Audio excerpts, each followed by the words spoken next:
ما لي على حملها. يقول الشيخ أحمد الحواش: وكنت في أبها في الجنوب قبل 4 أسابيع تقريبا أو 3.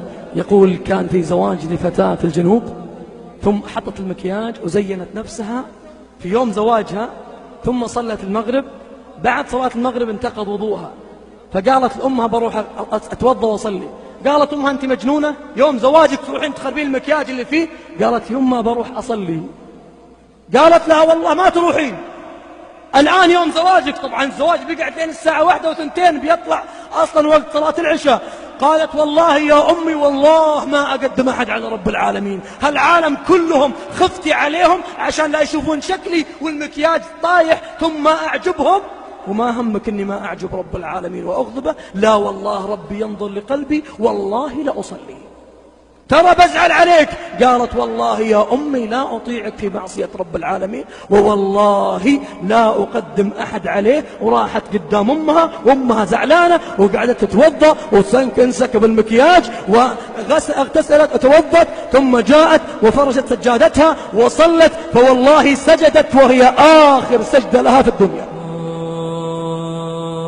فوالله سجدت وهي آخر سجدة لها في الدنيا. والله سجدت وهي آخر سجدة لها في الدنيا.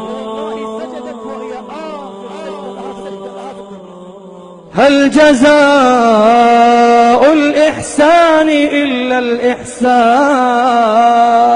يوم قدمت رب العالمين قدمها وختم لها وهي في أقرب موضع منه، أقرب ما يكون العبد لله وهو ساجد في هذه السنة في الجنوب يا جماعة. أفلا يتوبون إلى الله،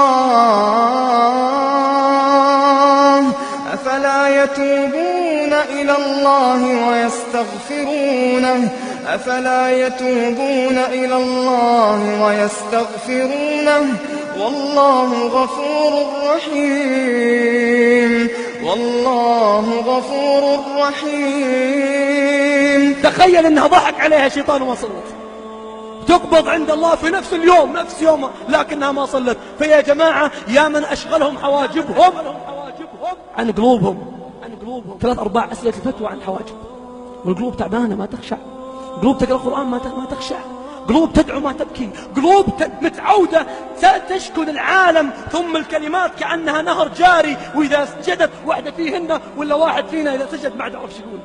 ما تعود يشكي للعظيم، متعود يشكي للضعوف، ما تعود يشكي للغني جل جلاله، متعود يشكي للفقراء، ما تعود يشكي، متعود يشكي للمساكين، ما تعود يشكي لرب العالمين.